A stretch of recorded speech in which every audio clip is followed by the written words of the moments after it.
नमस्कार मित्रों। भारत के एक पुराने, घने और रहस्यमयी जंगल में आज भी रात होते ही किसी औरत के रोने की आवाज सुनाई देती है। कहते हैं जो भी उस आवाज के पीछे गया वो कभी वापस नहीं लौटा। लेकिन साल 2008 में एक आदमी कैमरा लेकर उस जंगल में गया और जो उसने रिकॉर्ड किया उसे देखकर पुलिस तक डर गई। आज हम जानेंगे उस जंगल की वो सच्ची कहानी जहां पेड़ों के बीच कोई अब भी जिंदा नहीं मगर मौजूद है। उत्तर भारत के पहाड़ों के पास फैला था एक घना और सुनसान जंगल जिसे आसपास के गांव वाले काली घाटी जंगल कहते थे। दिन में भी वहां धूप जमीन तक नहीं पहुंचती थी। पेड़ इतने घने थे कि अंदर जाते ही रास्ता गायब हो जाता। गांव वालों का कहना था सालों पहले वहां एक औरत अपने बच्चे के साथ गायब हुई थी और तब से हर अमावस्या की रात उसके रोने की आवाज आती है। लोग कहते थे अगर कोई उस आवाज का जवाब दे दे तो वो कभी वापस नहीं आता। साल 2008 दिल्ली का एक युवा डॉक्यूमेंट्री मेकर अर्जुन मल्होत्रा इन सब बातों को सिर्फ अंधविश्वास मानता था।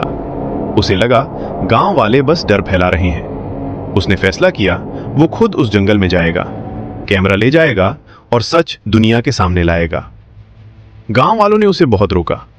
एक बूढ़े आदमी ने कहा, बेटा जंगल दिन में देखना, रात को जंगल तुम्हें देखता है।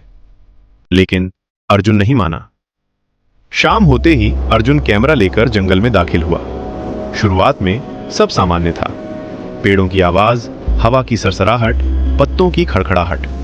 लेकिन जैसे जैसे रात गहरी होती गई जंगल अचानक शांत हो गया। इतना शांत कि अपनी सांस भी भारी लगने लगी। तभी कैमरे में रिकॉर्ड हुई एक धीमी आवाज, मदद करो।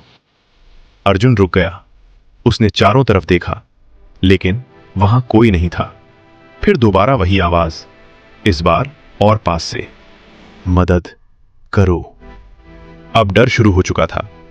अर्जुन ने कैमरा उस दिशा में घुमाया जहां से आवाज आई थी, लेकिन वहां सिर्फ पेड़ थे और गहरा अंधेरा।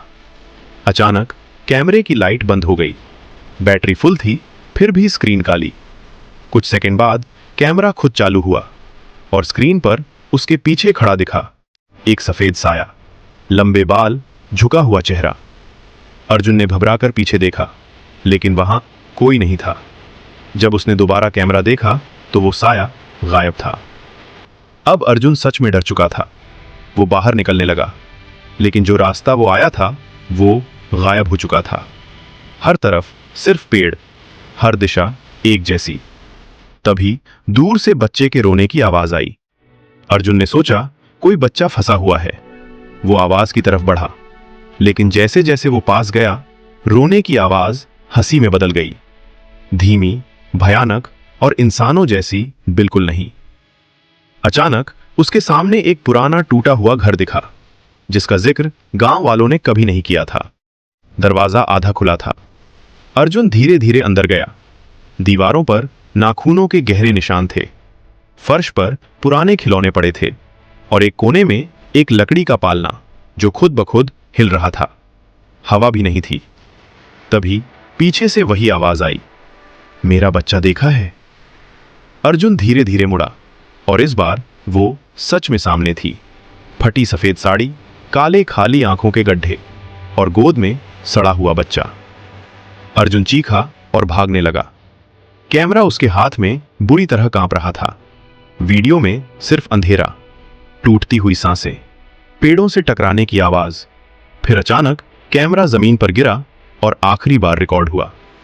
अर्जुन उल्टा घसीटा जा रहा था जंगल के अंदर किसी अदृश्य चीज द्वारा। उसकी चीखें धीरे धीरे दूर होती गईं और फिर सब कुछ शांत हो गया।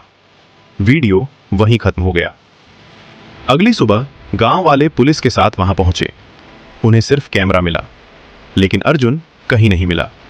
न कोई सबूत, न कोई कपड़े, न कोई निशान। बस मिट्टी पर छोटे बच्चे के पैरों के निशान जो अचानक बीच में खत्म हो जाते थे। पुलिस ने केस बंद कर दिया, जंगली जानवर हमला कहकर। लेकिन उस कैमरे की रिकॉर्डिंग आज भी मौजूद है और आज भी गांव वाले उस जंगल के पास नहीं जाते क्योंकि रात होते ही वहां फिर वही आवाज आती है, कई लोगों ने मोबाइल में रिकॉर्ड करने की कोशिश की, लेकिन हर बार वीडियो काला हो जाता है और अगर कोई ज्यादा देर रुक जाए